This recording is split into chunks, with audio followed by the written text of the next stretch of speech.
Hello and welcome. You're tuned into the best in paranormal talk radio. This is Beyond the Darkness. I'm your host, Dave Schrader, along with me, Tim Dennis. How are you, Tim? Doing good. Good. Hey, we've got double shows for people today, Tim. Two shows. Yep. That's right.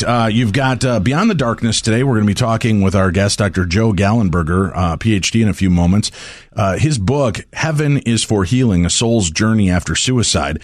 And then on our True Crime podcast, you can check out True Crime Tuesday. We're going to be talking about Wayne Baden, the true story of Wayne Baden. Bloodthirst is the name of the book. And our guest is Alan R. Warren. This is a really chilling crime, a vampire serial killer, Tim. Really? Yeah, not killing vampires. No.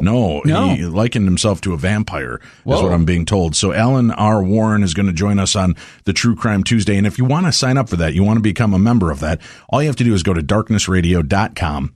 You'll see the banner for True Crime Tuesday. Click it, and that'll take you in. You can subscribe right there. It's $5 a month. That gets you 4 brand new 90 to 120-minute episodes, one every week, guaranteed brand new episodes for you. And it's $5 a month. That's $1.25 an episode. Yeah. And I know we've had a lot of people shifting to the change. Thank you to all of you that have already signed up and are becoming part of that family. And for those of you still on the fence, give it a try. Give it a shot for a month. If you like it and it's something you want to keep going. Only $5 a month. You get to continue of the best in true crime talk radio. Plus, you get to continue hearing about the antics of Florida, man, as we continue on with dumb crimes and stupid criminals. Today's show, though, Tim, is brought to us by our good friends at Casper Mattresses.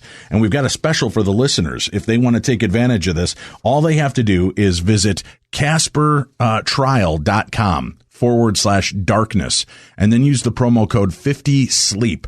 And they'll be able to save $50 towards the cost of any mattress they purchase by visiting CasperTrial.com/darkness. We're also sponsored by Birch Gold today. The company and the only company I trust with precious metals is the Birch Gold Group. And they've got a package. It's a great comprehensive 16-page, easy-to-follow kit that shows how gold and silver can protect your savings and how you can legally move your IRA or 401k out of risky stocks and bonds and into the precious metals IRA. So get your no-cost, no-obligation kit. Go to birchgold.com/darkness. That's www.birchgold.com/darkness. All right. Heaven is for Healing, A Soul's Journey After Suicide. Our guest this evening, Dr. Joe Gallenberger.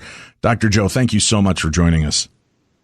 My pleasure. Glad to be on. You know, since we began our show 12 years ago, talking about different aspects of the paranormal, the concept of suicide and the afterlife has kind of skirted around. We've talked briefly about, I think, once, Tim, back in year one. And Climo and right, John Climo and Pamela Heath, right? Yes, and then we had, I think, a follow-up show about 4 or 5 years later. Mm-hmm. And we've had some mediums and people that have touched on it briefly, but I know it's a very sensitive subject, of course. It's something that a lot of people, unfortunately, are touched with in their lives, myself included. What drew you to want to write a book about this and share your story? Well, I agree with you. It's not only sensitive, it's almost taboo to talk about.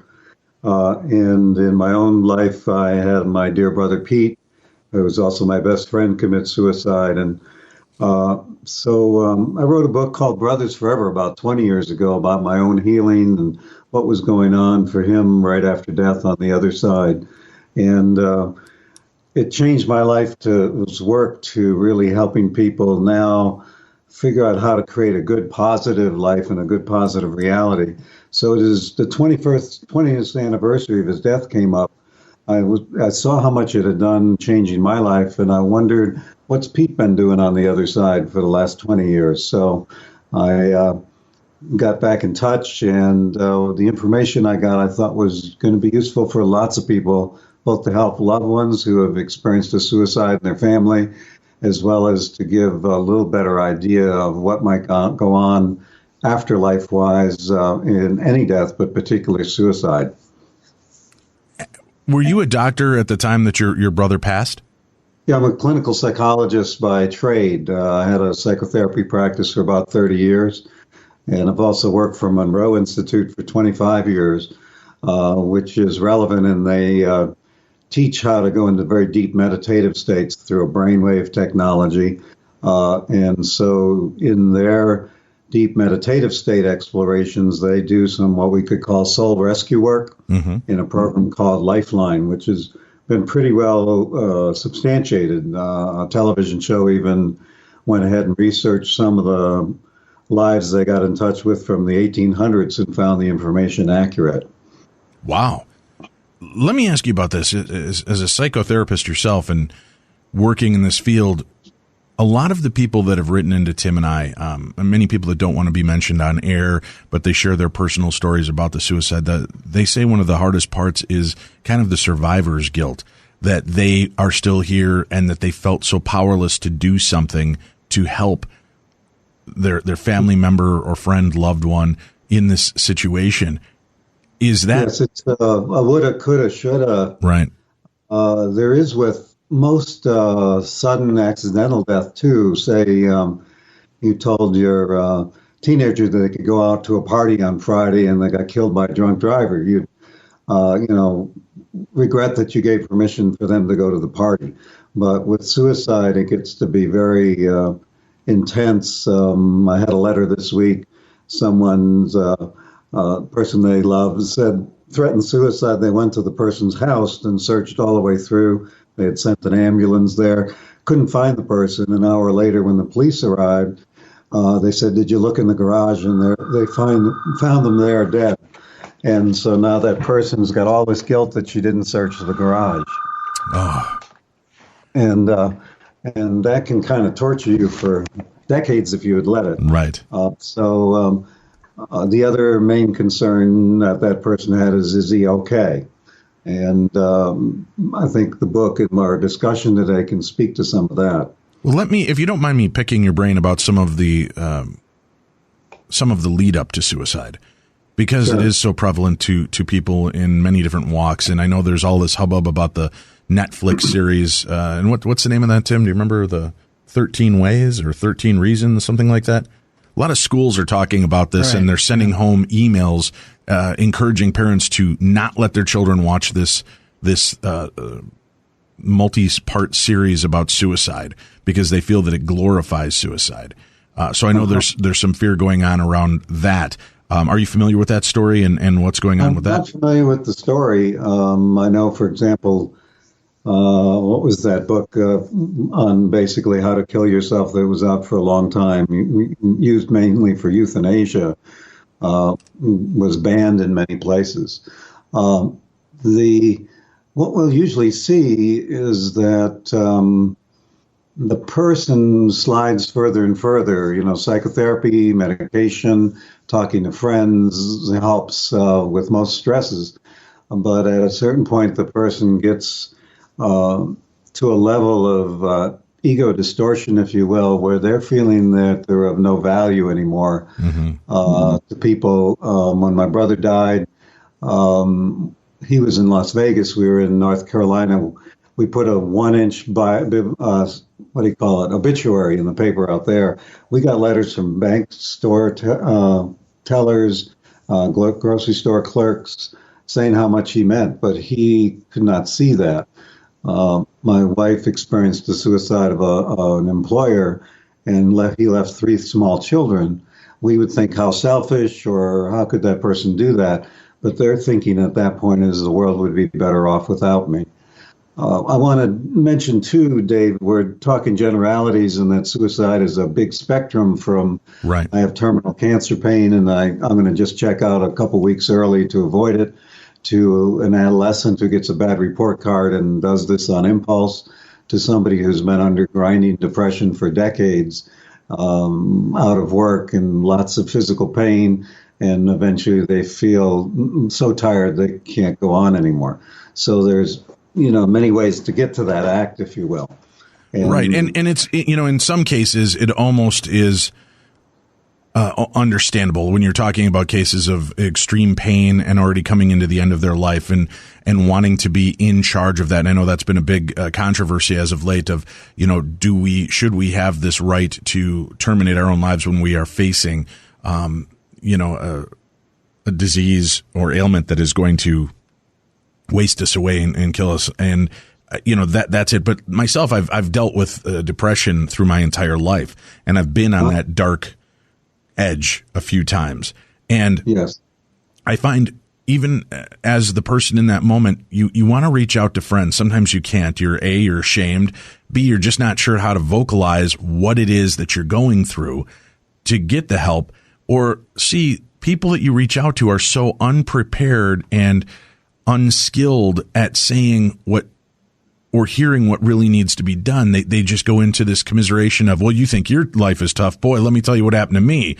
And, that's not a slight against them. Sometimes they don't realize how dark you are. And we've gotten to the point on the show, Tim and I receive, well, I can speak for myself, probably 3 to 4 suicide threats a month in email or social media.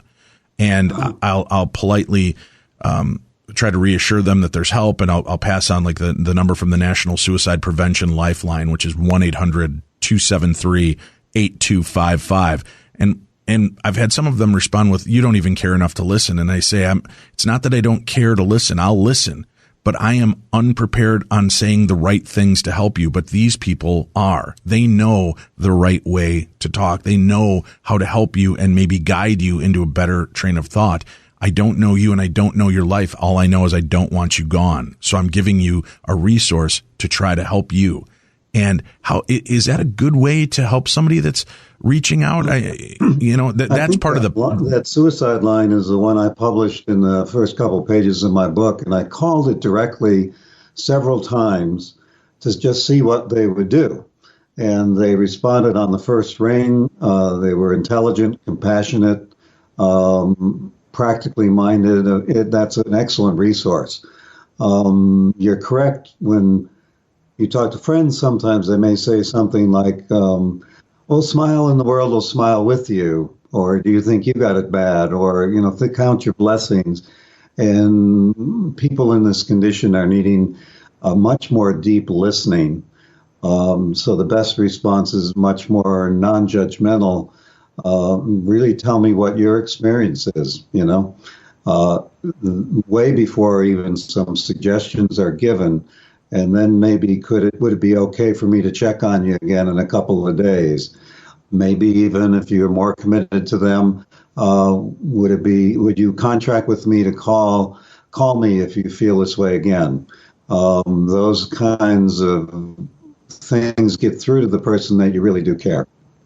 Dr. Joe, and that can be helpful. I want to throw this point at you. It's something that, believe it or not, Selena Gomez said when they were talking about this 13 Reasons Why series and why people are saying there shouldn't be a second season on Netflix. And she's saying the whole reason for suicide and why we shouldn't keep this, or why we shouldn't keep this series from being on TV is, well, it's going to be out there anyways. People are going to commit suicide anyways. So I want to throw this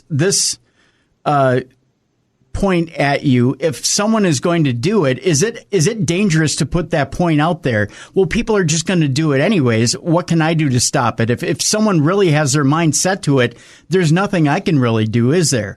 Is that a dangerous mindset to have for some people, to have that mindset of hands off of, well, there was nothing I could do anyways. What was I going to do? Shouldn't we all have some sort of personal responsibility as opposed to feeling maybe like we were too personally responsible? Yes, I think as things are going along, most of us are reachable and really could use assistance and compassion. Depression itself is very isolating.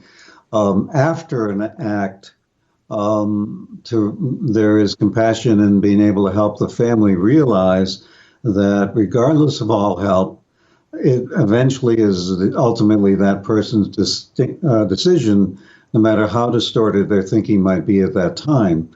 That's a little distinction there. So in terms of prevention, let's get there very involved. We always have to respect an individual's right to choose. Sometimes we have to make a decision whether that person's, quote, in their right mind at that time. But if the act occurs, most likely all the woulda, coulda, shoulda is unproductive, and most likely we loved that person the best we were able. There is an epidemic now. It's going up hundreds and hundreds of a percent compared to years ago. There's a lot more overdosing going on. Of course, you have trauma of war, people with PTSD. I don't think it serves anymore for this to be hidden in the shadows. The context, if it's in the shadows, would be that in the Roman times, the Middle Ages, they considered it a crime where they would then put the family in prison and take all their property. I was down on a ghost tour in New Orleans, and we were standing in front of the main church, which was also center of government back, I think, 1700s. Then they would take the body, put it in an Inquisition form, torture it, eventually cut it into pieces and throw it to the alligators, because that would be unconsecrated ground, so the demons could torture that soul for all eternity. That's our cultural background. We come to this, and it's still a felony in many countries. So, as Dave mentioned beginning, I've also had depression in my life. You feel almost like if you mention it, you're a criminal, and if you mention it, somebody may slap you in a mental hospital. And I think it's going to serve better for us to be able to talk openly. And, if most people are truthful, at some point in their life, they wondered about, is it worth it to go on? It might have been only for 5 minutes. But I think if we have a conversation, we could save many more people. And my book, and today I definitely want to emphasize, it seems to me that you're met with great compassion on the other side. That said, you still have your consciousness looks backward and sees the devastation you're leaving and your loved ones. It sees what you miss by leaving early, potentially, and also the problems, if you will, of character that caused you to get into the problem in the first place have to be addressed. So it's not a easy way out. And I'll hear that sometimes. How dare you talk about suicide and that the person doesn't go to hell, because suicide shouldn't be an easy way out. It is not. But, when my mom found out that her dear child died, then she also had to be tortured by the thought that he'd be in hell for all eternity. And we don't need to have that on top of the grief. What was your concepts and belief prior to your brother's suicide about the afterlife and death? Was it something that played a part in your life at all? Yeah, I was raised Catholic. I actually went into a monastery to become a monk when I was 14 years old for 2 years. Learned some interesting things there, but came out when adolescence hit full strength. And I had that background, but then had studied Buddhism and other cultures and religions and philosophies. With my work with Monroe Institute, had done a lot of exploration of spirit, if you will, on my own. So my view is more no loving God who says, he loves us like we are her children, or his children. No God who loves like that could consign any being to hell for all eternity for anything. That was my own personal belief. Everybody's got to have whatever. But still didn't know about whether you're judged and things. My brother, the first thing he sent was a big road sign with a judge's gavel on it with a big slash through it saying there's no judgment. And he was so relieved and happy to find that out. We still face ourselves, but there's not, a big judge in the sky who's going to condemn us, best I know. When your brother passed away and took his own life, were there signs to you that there was something beyond this life, that there was, that we transcend this physical form in some way? Yes, both in general. I've been looking a lot at the reincarnation literature, near-death experience literature, but coincidentally or synchronistically, 1 week before he took his life, I was in the Monroe Institute's first ever Lifeline program that I mentioned earlier, where we did soul retrieval work, and we're in touch with folks who had passed on, were being stuck a little bit, and were needing assistance. So my views are quite open to being able to connect and contact, as well as that there was something after death. When your brother passed, was this something that came as a surprise, or had he been spiraling for a while and this was kind of a path he was already headed down? Believe it or not, it sounds like a political answer, but both. He was this hardworking, intelligent, filled with ideas, honest, good-looking guy. And yet all through his life, he was not able to get his timing right in work. He hadn't finished college, so he's mostly doing sales jobs. And when they did something like he would be all excited about selling RVs, then we'd have a gas crisis. This went on many times. So he was sliding financially. Then he had a car accident and began to have pretty severe chronic pain and depression. That also was there. He began to live in upstairs in my psychotherapy office, and we'd have very frank conversations. He would joke, "Joe, I'll never suicide in your town because, that's not good for a psychotherapist, if you will."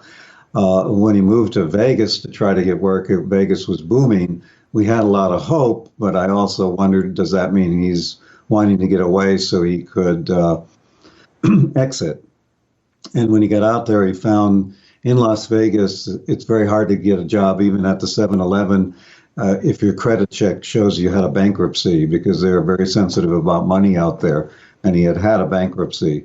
So as he languished out there, I really began to worry, if you will. We had suggested, of course, psychotherapy, meditation, medication, all kinds of things.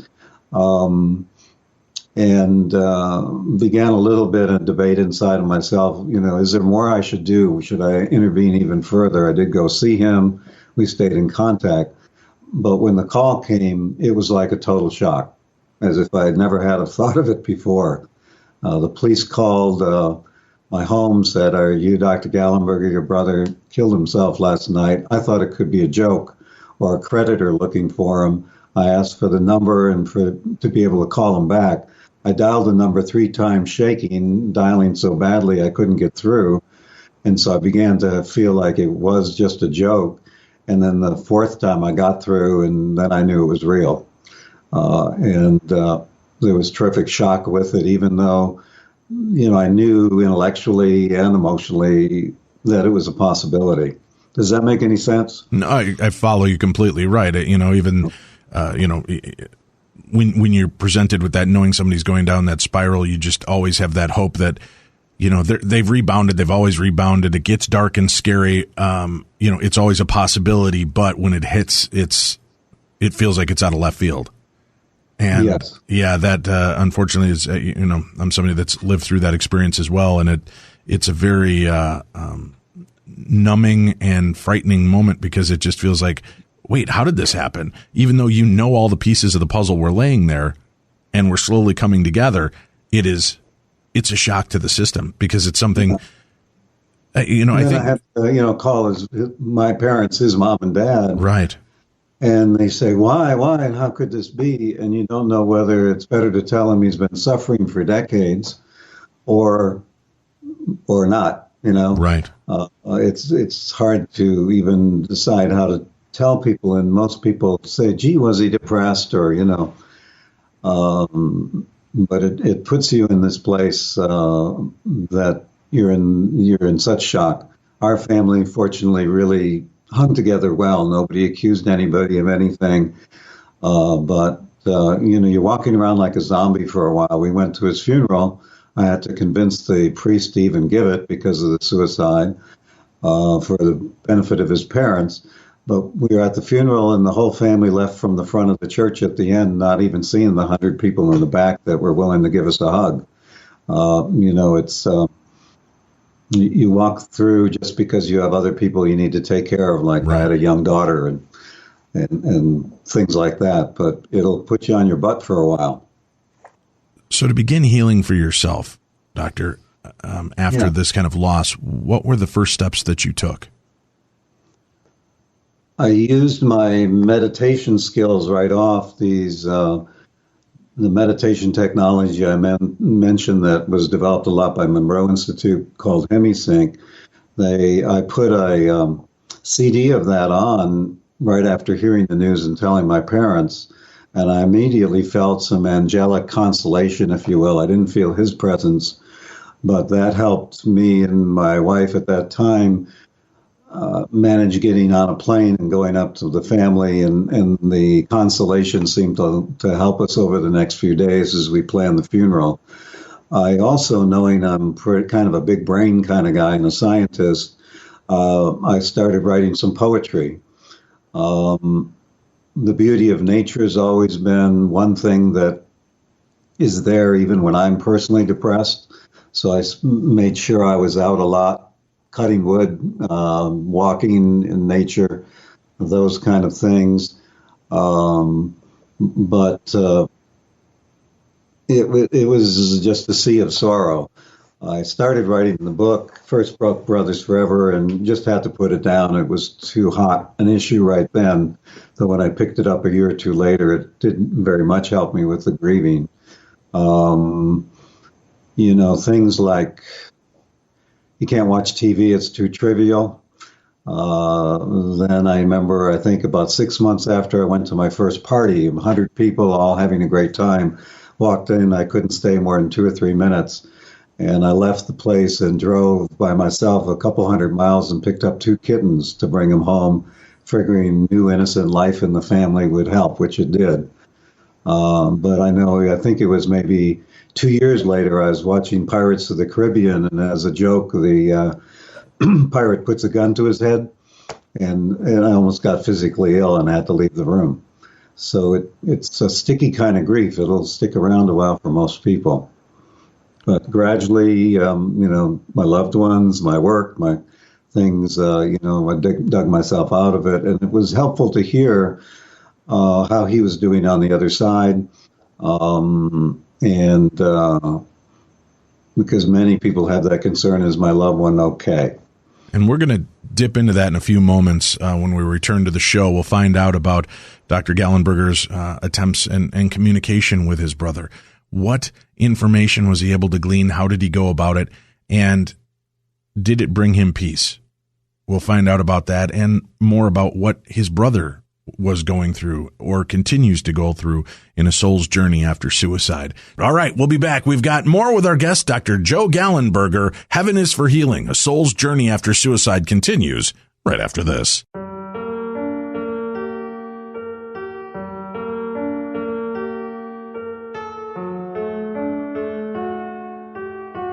Beyond the darkness.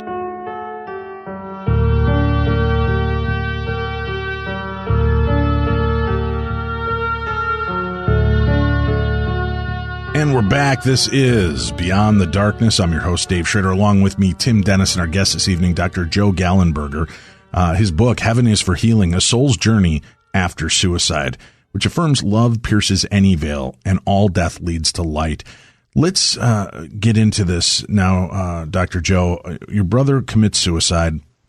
How long is it before you start to reach out and try to communicate or find out what he's been going through or what's been happening?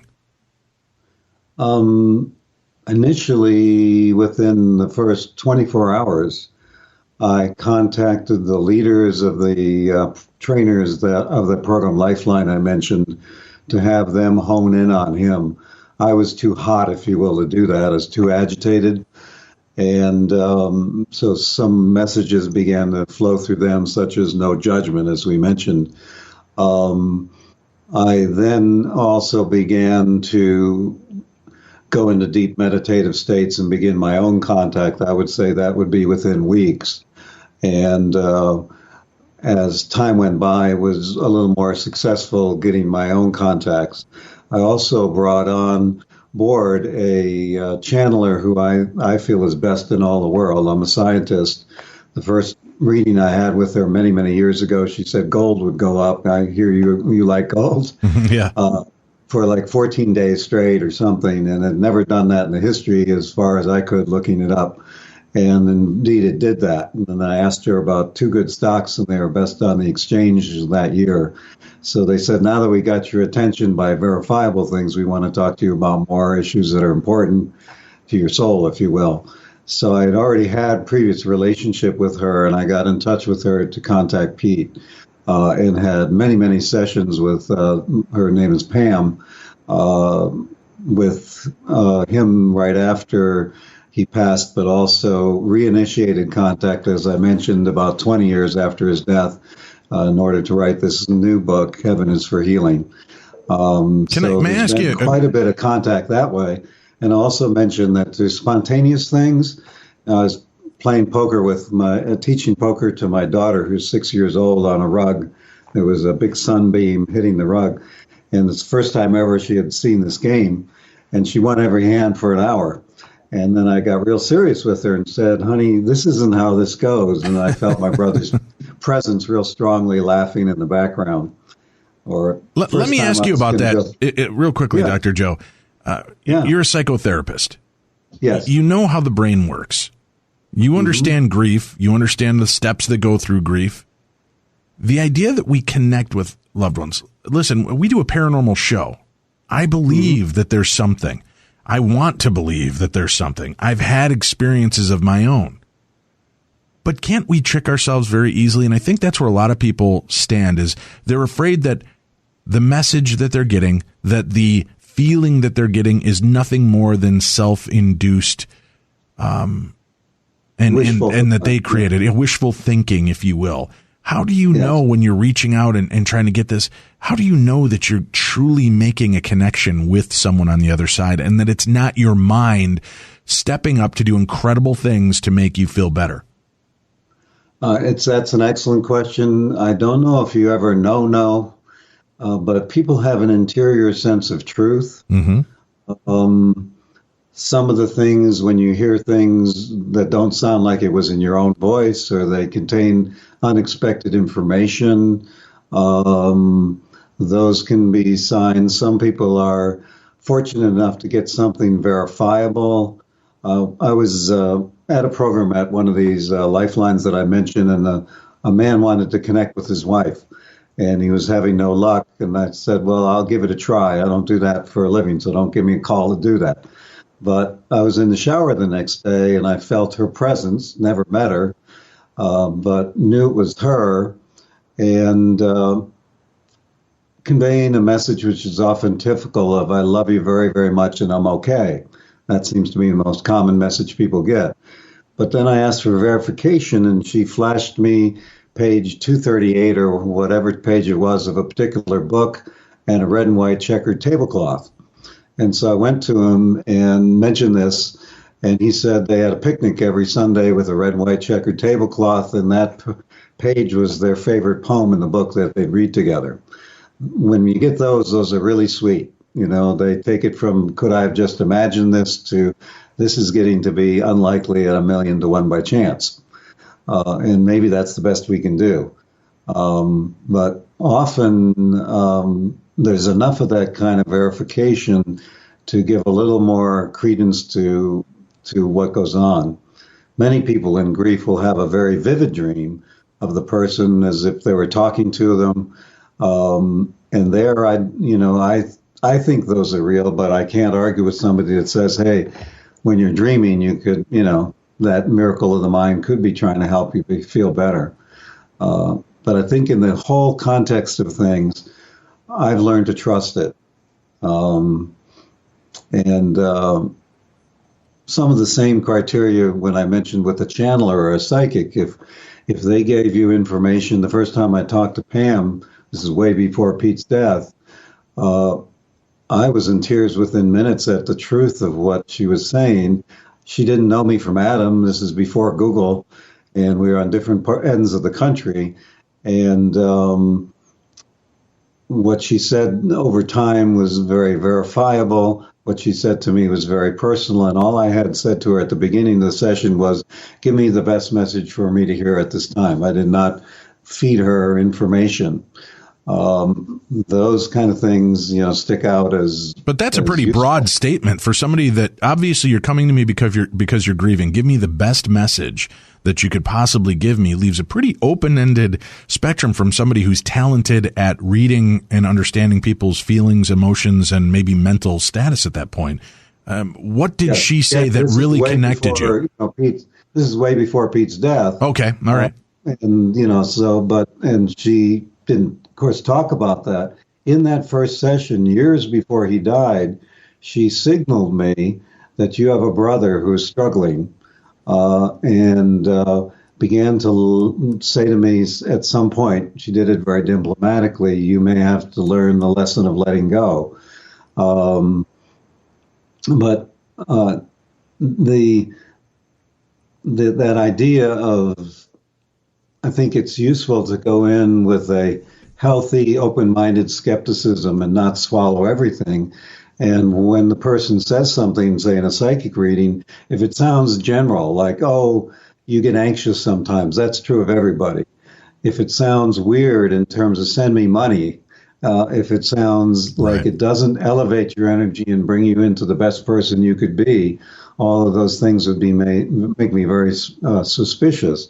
But instead, if it tends to seem to be a very healthy message, body, mind, and spirit for you, and she has given me the gift sometimes of saying something's going to be rough. It's not all, some psychics say, oh, everything's going to be great. You're going to meet your soulmate. You're going to have tons of money.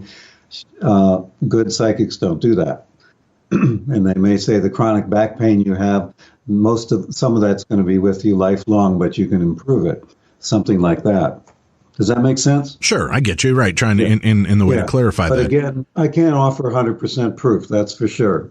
What was the proof to you that you were making a connection with your brother, sight unseen, so that there was no shenanigans going on? What came through that was without a doubt a message that this was a connection with Peter?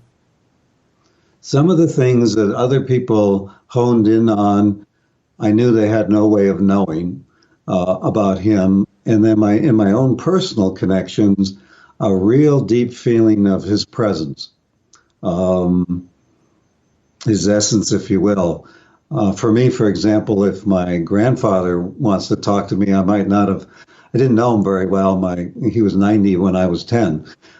So I don't think of him. I might go a decade without thinking of him. But when he comes in, the smell of his Captain Black pipe tobacco shows up before he does. And so for Pete, for my brother, there were some markers like that, I get a feel from you. I've never met you over the phone. If I talked to you 10 years from now, I would know your energy was familiar. I knew his energy intimately. And the sense of his energy being present was 100% palpable to me. All right. Now that you know that you've bridged this chasm between life and the afterlife, and you know that you're in communication with Peter, is there trepidation? Is there fear on your side of what you might find out? Not much for me because of the past work I've done at the Institute. But for example, that man who is having difficulty contacting his wife, I think a lot of times it is, what if I connected and they're not doing well and I couldn't do anything about it? Or what if they know now, knowing everything about me, they won't like me anymore? Or any subtle fear will really diminish chances of contact, in my opinion. So it's pretty helpful to be a fairly expert meditator on how to clear your energy of any fear forms before attempting contact, because fear tends to put a real drag on being clear enough in your consciousness to be able to make that kind of contact. See, that's so hard, though, because most of us have been brought up with the stigma, the dogma that suicide is bad and suicide will send you to hell, and that you're violating the vessel that God gave you and this gift that he gave you, and that's the most horrible affront to him. Now, personally, and I don't know where you stand on this, Dr. Joe, but the fact is, in my world and in my paradigm, my God is an understanding and loving God. And if we have medical maladies and mental deformities, if you will, that lead us down strains of depression that cannot be cured and issues like that. I think that there's got to be a lot more understanding and compassion in a mental illness state than somebody who just, oh, my girlfriend broke up with me, that's it, and you end your life. Not that I'm demoralizing that or desensitizing that, but to me it always felt like people that have these battles, not that they're getting a free pass, but it seems to me that it would be ridiculous that somebody would be punished for having a life that was punishing already. I would agree. I would look at that impulsive act as, boy, that was really stupid, which it also could be that for slipping down the stairs or, things like that, right, that injure yourself. But, when I got back in contact 20 years later to have these sessions, the channeler is in New Mexico, I'm in North Carolina. This may be hard to believe, but the energy over the phone was so great that I was weeping and I could not sit in my chair. And the channeler was weeping too, of the compassion waves that were being sent from the other side, both for the person who suicides and how dark their place has been, and also for the families that are left behind to grieve that. Again, incredible compassion, and again, doesn't mean you're off the hook, but no sense of, hey, buddy, you should have done a lot better, and now you're going to be punished for a long time because you blew it. There was absolutely no sense of that. But more, all experience is treasured, as you mentioned. All death leads to life, no matter what the passing is. Some passings are more unfortunate than others. But what I experienced was much more in context of a loving universe and a loving God than a judgmental king sitting on a throne. Right. And for those listeners out there that are struggling right now in a place of darkness and feel that slide or have been a part of that slide for a while, don't know where to turn, you don't have friends or family to talk to, or maybe you feel that you've exasperated that outlet. You've spoken to them and you feel no relief and no help from them, and medication is not working. Please don't make a permanent solution to a temporary situation. Call 1-800-273-8255. 1-800-273-8255. It's open 24 hours a day, 7 days a week. It's free. It's confidential. And they are on top of it. They are there to listen. They are skilled at listening and offering the advice you may need to hear. So please make that call.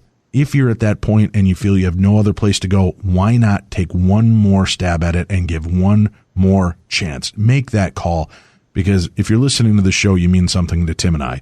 You're a part of our world. You're a part of our lives, and we want you to stay here with us. We've all been on that precipice. I've been there. Tim's been there. We've all had that darkness invade us, and the fact of the matter is it can be beaten, and we've done it, and I've come back from that dark spot a few times in my life, and if I hadn't, I wouldn't have the 7 wonderful children I have. So you've got to make the call, and asking for help is never a sign of weakness. 1-800-273-8255. Call the Suicide Prevention Hotline 24 hours a day, 7 days a week. It's free. It's confidential. When you reach out... I really echo that. Right. I plead for folks to take that or some other action. Give it some real... another try. Right. One last call. All you need to do is that one last call to see if maybe that can set you on a better path and help lighten you. And if that doesn't work, make sure you tune in all of our Mondays on Supernatural News and Parashare and have a laugh with us, or listen to Dumb Crimes and Stupid Criminals and get yourself laughing and get yourself out of those dark spots. Let's talk about this journey. When you start making this connection with Peter some 20 years later to find out what's been going on, what is the penance, if you will, for suicide and what happens to the soul.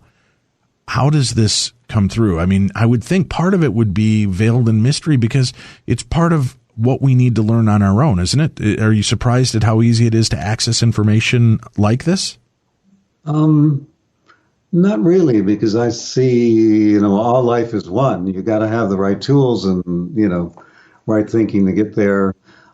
Basically, as we mentioned in the earlier half of the program, there's a huge variety from I had 2 weeks more to go in cancer to decades of depression.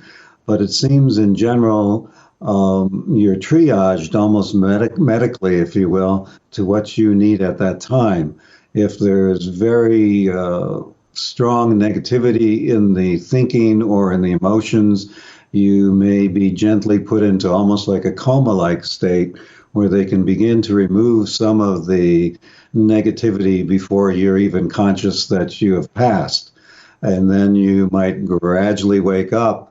And at some point within that wake-up process, it seems like I'm going to use an analogy, gently led into a movie theater-like environment where you, being held very compassionately, do review your life and how it affected other people, what would have, could have, should have been if you stayed. That can be somewhat upsetting if you've left early, if you will. But you go through some life review that seems to happen for anybody with death. Then, depending on the person's personality, they may find themselves in a pretty intellectual classroom environment where they're learning more of the physics and biochemistry of love, of experience, and how to do a little better down here. Someone else may have a different learning scenario. So these things for my brother Pete, it seemed to take about 20 years. His first response when he was conscious of where he was, oh, knowing what I know now, let me jump right back into physical life. I can do it better.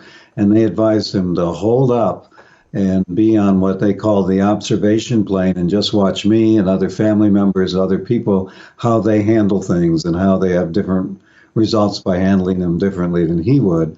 And he was content to do that. He had a period of feeling quite flying free. And recently he's been considering new incarnations, if you will. And this is one thing that kind of did surprise me, Dave. It looks like there's a possibility for lives that are non-physical, where you don't incarnate back to Earth. And those are experienced kind of like a vivid dream, where you're totally convinced it's real, but it can move much quicker because there's no time over there, and you're more in touch with your spiritual resources. When you come into a physical Earth, they consider that highly challenging, that your problems and your issues are coded into your very DNA and your family's DNA. And so some of these simulated lives are a choice for people who have had such a rough time on Earth that they're even reluctant to come back, afraid of the pain again. And so they're kind of like Olympic training, if you will, for getting stronger before facing another incarnation. These time frames I've mentioned, they called my brother, they made a joke, they said he was an average Joe. It took him about 20 years to get to the place where he's ready to go on this way. And they described that, say, in murder-suicide, things like that, hundreds of years could pass before a soul was in any condition again to look at life again. And they did say you do need, by the end of whatever healing process you're through, to be able to hold at least a thimbleful of light. So there may be folks who their energy is recycled more and they come back more as a cousin of who they were, because the soul as it was configured just really can never have that capacity to hold light again the way they would need to for an incarnation here. So it sounds pretty complex and pretty varied depending on what the person might need, is what is being suggested to me.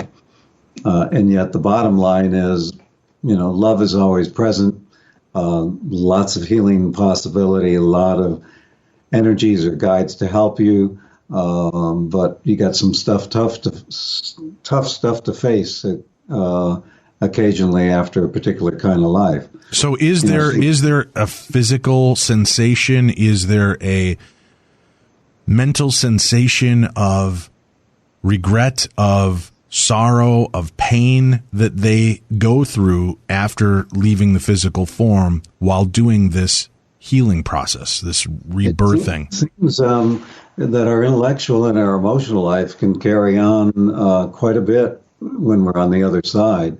And that would include, feelings of regret or joy or what have you. Again, from what I'm gathering, it can be quite a bit more gentled. That said, we talked about the idea of hell, that a person can weave for themselves a web of thought and emotion that is very hellish. And it can be hard for spirit to penetrate that. In one of those first Lifeline programs I mentioned, a woman who is also a participant kept coming across kind of a lump of energy, and she finally breathed more energy into it. It became her dad, who had died at least 10 years before. And she said, "Dad, haven't you seen guides and angels and light and all that?" And he said, "Yeah, but I'm hiding. I don't want to go to judgment." And his energy was kind of gradually winding down because he was in such fear of being judged that he was rejecting all help from spirit, if you will. Oh, wait, now hold on. See, that's even more terrifying to me. So what happens then if he doesn't face this final, and again, I hate to use the word judgment because that's what you said really isn't what happens, but Right. if you have become this kind of globulous blob of energy that's very little and is fading out, if you don't finally deal with the repercussions, do you just cease to exist? That was the mental representation for that person, rather than maybe his actual, he didn't become a blob from my point of view. That was her representation. And it seems, though, that most people who are waiting for trumpets to sound, if you will, or hiding out, eventually get bored with that, eventually are able to see some light and begin to go in a different direction. The way it's at least explained to me is time over there is not real. So if 50 years passed, it might feel like a blink of an eye to somebody over there, where it'd be 50 years down here. See, doesn't that sound impossible though? Because if the fact is that this being is trying to avoid judgment and is trying to avoid this, to him, he's just been standing there for a second. How is he being successful at that if time has no meaning or holds no place? You would think that time would still have to have some kind of constraints even in the afterlife in order for us to be able to move forward, because it takes time. And I understand time is a constraint that we have created, but it is still a measurement of passing. How do we get through to learn more, to deal with the repercussions of the damage that we've left behind, and learn if there isn't time? I feel like this is very paradoxical, like quantum physics. Okay, for me, the image I use is if time was a ruler and it was on the ground and you were walking 1 inch to the next inch to the next inch, it's experienced linearly. If you rose above that and saw the entire ruler, it would be 1 instant now, if you will. And so, dream time is weird. We might feel like we were in a dream for hours and it was only minutes, or vice versa. So I think over there, the best way I could put it is they experience freedom from linear time as we usually understand it. But I think they do have some sense of time, and why they're having experience. Time is going by on our timeline here. That's about as close I think I can get to the answer of that. Well, let's go back then into the soul's journey after suicide. Yes. After Peter took his life, what did he say happened to him? What was the initial state? Initially, it was, boy, that's not the way to go. I feel really scattered. And there were beings helping him, both meditators from the physical here associated with the Lifeline program, as well as guides and angels. And he met some family members, all trying to kind of help him get his energy back together. That was number one. 2 was the idea of no judgment. 3 was deep concern that he had caused pain here, and almost, I'd almost put it like a loathing that, oh my God, look at the damage I've created. So that, in a sense, could be equated to hell, being forced to face the life. For a while, yes. Right, to be face the life that you missed out on, and to face the lives of all of the people that your death has affected. Yes. Then he moved into more of a wistful, knowing what I know now, I think I could have done better, but there was more peacefulness with it. And finding, ways he could help family, from giving a practical advice to me who could, understand a message, to just sending some feelings of consolation or putting some good experiences in somebody's path. One of my brothers, who's also passed now, my brother John, of kind of an ALS-like disease, the night Pete died, before he ever heard the news, he woke up with blood on his pillow. When he went to the funeral, he felt this huge energy push against him, with incredible divine love, saying, "He is with me now." So it's complex. But I never felt that Pete felt he was in hell, if you will, or anything like that. But he had regrets. But he was learning very quickly not to be too hard on himself. I think there was so much compassion over there that it became easier and easier for him not to do that. But I'm going to fast forward, Dave, to 20 years later now, when I'm talking to him about his next incarnation. He's again saying, "Thank you so much for being so loving in my life, and I really appreciate my family." And I was saying, "Well, Pete, I want you to also appreciate what a gift you were to us. Even with the way you chose to leave, you created great value in our lives." And he dodged that. He said, "Well, I just reflected your light back to you." And I said, "No, you had your own light." And he could still not hear that well. And the guides came in and said, "Yep, this is what we're still working on for him to understand his own goodness of spirit." And so I think that was a good example of these deep, deep personality issues. If we feel undeserving, if what have you, they can take work over multiple lives. But there's assistance there to help us do it. All right. He's faced all this. He's gone through these moments and shared with you, and you've had a chance to share and forgive. How long did it take you to really forgive your brother for the loss and forgive him for the pain that it caused you? Well, I'm going to be real honest here. I was overwhelmingly sad when he died.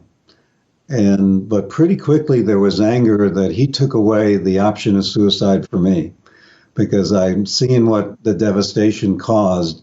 I knew I could never do this now.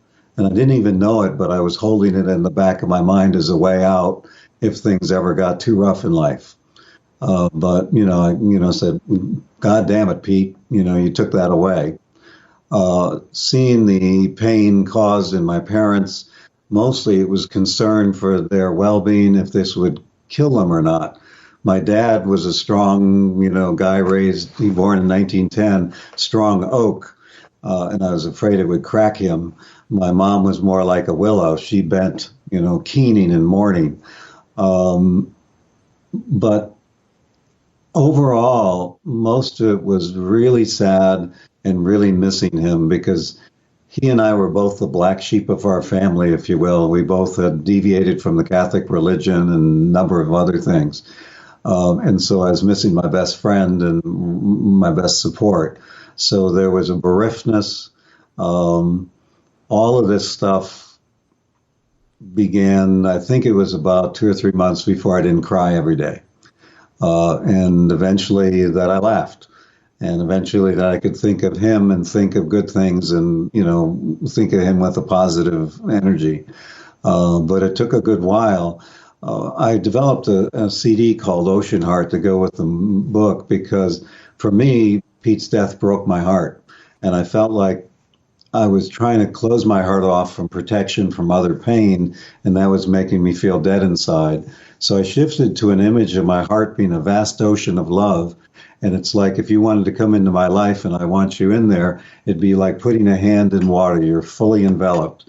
And then if you leave, the hand goes out of the water goes back to complete, maybe losing a drop. And I found that image has allowed me to go through the death of my other brother, my death of my parents, and other things like that with a much better sense of peace and much less of this savage kind of mourning. I also found, strangely, that CD is now helpful for me to look at the pain in the Middle East or the craziness in politics and be able to hold that with a sense of peace. So that CD is is called Ocean Heart. So I think there's ways we can help with the grief, and probably doesn't have to be as long as mine was initially. But if you try to shut your heart off so you'll never feel pain again, that's when you feel isolated, everything gets dull, and you feel like you're dead inside too. Does that make sense? Yeah, certainly. Yeah, and that can send you down even a deeper spiral. Yes. So you want to do things that are life affirming, even though you almost have to do it as a mental discipline, yoga, if you're grieving heavily. Nobody can tell you the exact path. My wife lost a child to brain cancer at 6 years old. She says, Joe, when you're on these shows, don't say to somebody, "Oh, it'll be better in a year." But it does get better eventually. There's a funny thing about mourning. We feel sad right away, but if the person was in Europe, we wouldn't even miss them. After a year or two, then if they were in Europe, we'd say, "Gee, I really miss this person." Our initial grief to me is really an anticipation of the sorrow we're going to feel not having them in our lives anymore. If they were on vacation for a week, it wouldn't bother us. Right. But we go into grief really quickly, within an hour of hearing this. But it's a grief about the future. In a way, it's a grief about we'll never see this person again. And so we can do some things mentally that'll help, but it'll take its own time. Does he, having that kind of connection, Doc, how do you not ask, "Hey, Pete, do you know when I'm going to be joining you?" I mean, is that something you try to keep away from asking, or do you look for tips and hints? I haven't asked him about that. I'll have him sit with me at slot machines and help me be lucky. I wrote a book called Inner Vegas, Creating Miracles, Abundance, and Health, and a book, Liquid Luck, that deal with all this positive manifestation. I'll enjoy his presence with me on a walk in the woods, things like that. I'll ask for his protection of my daughter if she's struggling, because they were, good pals. I haven't asked him when I'm going to exit. I did ask, with all the pain and suffering down here, why the hell do we even come here? And got a pretty interesting answer of the potential for growth here being so great compared to some of the mental lives and things in spirit. And if you can get your act together here, the beauty on this planet and other things that is incredibly valued and precious. That when you have had a physical life, when you're over there, you can relive something very vividly. If that's, say, eating an orange, that you could feel the drips down your chin, smell it, and really taste it. And you're free to go over any happy memories you've accumulated while being here on Earth, so that there's reasons to come. But acknowledgement by spirit that this is a very challenging place to come to. What were, and we're coming into the end of our time. What was the takeaway for you? I mean, what do you think was the big reveal in all of this communication with your brother, and what comes next? We've mentioned all death leads to light. One we haven't mentioned that has become highly powerful for me. I even have it on a sign on my wall. That's fear is expensive, love is priceless, choose wisely. For us to have heaven here on earth, and for us to have a good, positive life in spirit, I think we really need to move into love instead of fear. So that sticks with me very strongly. I've learned to, don't sweat the small stuff. My priorities have been changed around. We talk about first world problems, versus third world problems. That, gee, the internet's slow today. Really enjoy the gift of life. Don't let something like that rob you of even 5 minutes of this precious gift today. So a sense of humor in this planet can really come in handy. But vote for love over fear, and I think you'll have a good life. What was the biggest takeaway Peter had from his act of suicide and facing it in the afterlife? Well, best I can tell, he came into this life feeling love probably did not exist, and he left feeling that love was real. That is a huge victory on a spirit level. So even though his life may look like a failure here, he had a victory. Since he's been over there, I think understanding that maybe I'm a better being or a better person than I thought I was, letting that begin to sink in, seeing all the help that is there from spirit. This may sound strange, but valuing feminine energy better with the magic that's in there of expressing emotions, letting go, being weak, going with the flow, surrender, all of those things. He tried to be the good soldier. Seeing the value and the power of doing those kind of things, I think, are some of the things he's, quote, learning over there. And I know we'll both take some heat because of today's interview, in the sense of we're not glorifying the idea of suicide, but I understand to a degree, because we all want to feel some form of justification or punishment for people that do bad things or do wrong things. And I think that applies when it comes to suicide, is we don't want people to feel that, well, if you do make that decision, it'll be a learning process and you'll go through a long time of healing before you can move on. To some, that may not be the deterrent that we were hoping the message would be to others. To others, it's a comfort spot. How do you react to those people that are upset because, we're not bashing them over the head with the fear of God and the repercussions of this action? All I can say is, boy, suicide carries its own punishment. And, most of us, at least I was trained to, don't judge, let God do that, if you will. That we are such bad estimators of what really it would be like to be in another person's shoes. I think we can just have the peace of letting somebody else take care of what that person needs to, quote, experience justice. I think there is justice in what that person will have to go through. There is also, though, there is mercy and compassion. And so why don't we take care of that side and let something else take care of the justice side, if you will. Does that make any sense? Sure. Now, the book, Heaven is for Healing, A Soul's Journey After Suicide. Tell us a little bit about the CD that you've created, this meditation CD, and what people can expect to use that for and what it can be an aid in. Sure. Dave, it's really sexy. It's got all the newest brainwave technology on it, so that somebody who's never meditated, who's feeling stressed and distracted, if they slap some headphones on, it's about 30 minutes long, they should be able to relax very quickly and go into a deep meditative state.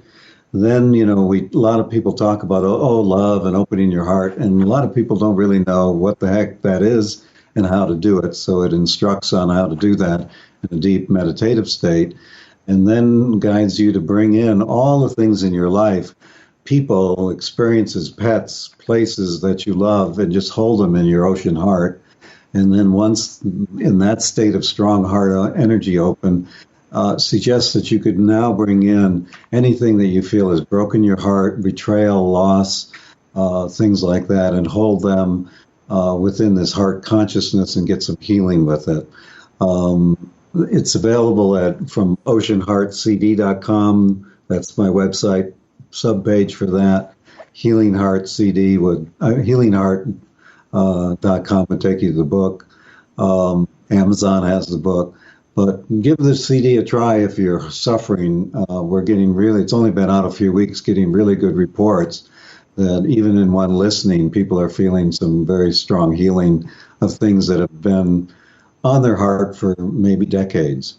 I know I just received the CD yesterday in the mail myself. I'm been dealing with loss and a lot of change in the last 6 months, so I know that this is something that I look forward to trying out and trying to bring some peace into my world again. So I thank you for taking this opportunity with us, Dr. Joe, to share your story. And I know it's hard and you've been tasked with a tough job in doing this, but I appreciate the fact that you've given of yourself and of the story that your brother had to share to maybe help enlighten and educate others.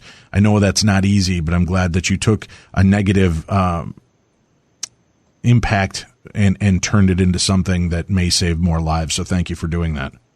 My pleasure. And in fact, my brother Pete over there seemed very eager for this project, that it might help, that some good comes out of his experience for other people. We'll send Peter our best wishes, and may his next incarnation be a lot less stressful and a lot happier.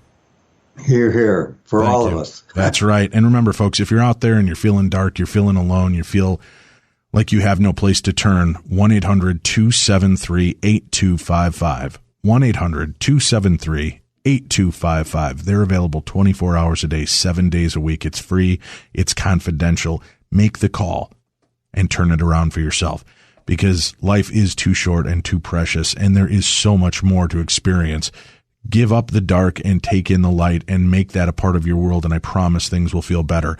Make that call and get the help that you so rightly deserve. We want to mention, make sure to stay with us tomorrow. Larry Arnold, our guest, Ablaze, the mysterious fires of spontaneous human combustion. This is a show I've been wanting to do for many years. I'm glad we're finally able to get it. We'll be talking with Larry Arnold tomorrow about spontaneous human combustion. Nicholas Wood will join us on Thursday as we're going to talk a little deeper about the Sorrel Weed House of Savannah, the very creepy, haunted, and historic home. We'll discuss that, and we hope that you'll be here for part of that with us. And then later on this week, Butch Witkowski joins us on Friday. UFOs, monsters, and strange anomalies, plus a brand new Theater of the Mind. And don't forget, you can also go get our brand new True Crime Tuesday episode available. It's Alan Warren, our guest. Bloodthirst is the name of his book, The True Story of Wayne Bodden, a vampire serial killer. You're going to want to read this. This is not a novel. This is a real true crime story. You're going to want to hear about this, so go check it out. And the way to sign up is by going to darknessradio.com, click on the True Crime banner, and subscribe now. That'll go a long way to help us continue to provide great content and fantastic programs for you. You're guaranteed 4 brand new episodes, 90 minutes to 2 hours every week, delivered to you with the best in true crime and dumb crimes, stupid criminals. So go sign up for that now. We have a goal. We'd like to hit 2,500 people here in the next 30 days. And for only $5, remember, if you sign up and you don't like what you're getting, you can always cancel it. But I know once you give it a try, you'll find out with 200,000 other downloaders are finding out that they love True Crime Tuesday. Take it with you and make that a part of your world. Thank you to our sponsors today, Birch Gold. And remember, when you're ready to make that move and you want to start to know more about precious metals and how to protect yourself, how to protect your assets, don't wait any longer, folks. Just educate yourself now with the free 16-page comprehensive kit that'll show you how gold and silver can protect your savings. Go right now to birchgold.com/darkness. It's a no-cost, no-obligation kit at www.birchgold.com/darkness. And again, a special thanks to our sponsor, Casper Mattresses. Tim and I are loving it. Make sure that you turn your life around. You want better nights of sleep. You want cooler nights of sleep. You want longer nights of sleep. Casper Mattress is the answer for you. Get $50 towards any mattress purchase by visiting CasperTrial.com/darkness, and then use the promo code 50SLEEP. That's 50SLEEP. and terms and conditions apply, but that'll give you $50 off of the cost of their beds, from $500 for a twin-size mattress to just $950 for a California king-size mattress. It will turn your life around when you get a good night of sleep. Thank you to our guest, Dr. Joe Gallenberger. We'll have a link up for his book and his CD, so you can check that out on our sites. And remember, you can visit me this weekend at Wizard World Minneapolis. I'll be there Friday, Saturday, and Sunday leading panel discussions. Friday, 2 of them. We'll be talking, Timmy will be joining me along with Tim Lammers, Brian Oak, and we're going to have a great time talking about superhero movies, past, present, and future. Then a little later on, I'm going to do a paranormal talk where I'll be telling some of the creepiest Black-Eyed Kid and Bloody Bones Man, faceless characters, all the creepy stuff. That'll be taking place on Friday. Saturday, I've got a Doctor Who panel. We'll be talking Whoniverse with some of the local experts on Doctor Who, and talking about the past, present, and future of our favorite Time Lord. And of course, Sunday, we've got a big day. I'll be in charge of the Monkees panel. That's right. You can come on out and see me, Peter Tork, and Mickey Dolenz all together on stage as we talk about one of my favorite bands in the world, the Monkees. So you can find more information. Look up Wizard World Minneapolis and join us this week. All right. Remember to tune in tonight on Coast to Coast AM. I'll be back again at the end of May hosting Coast to Coast. But tonight, George Norrie has Greg Hunter and Diane Powell as guests. They're going to talk about the economy and North Korea in the first part of the show, and then ESP Science and Savants in the second part. You can find more information by visiting www.coasttocoastam.com. That is the best in overnight talk radio. We'll be back again tomorrow with more of the best in paranormal talk radio. This is Beyond the Darkness.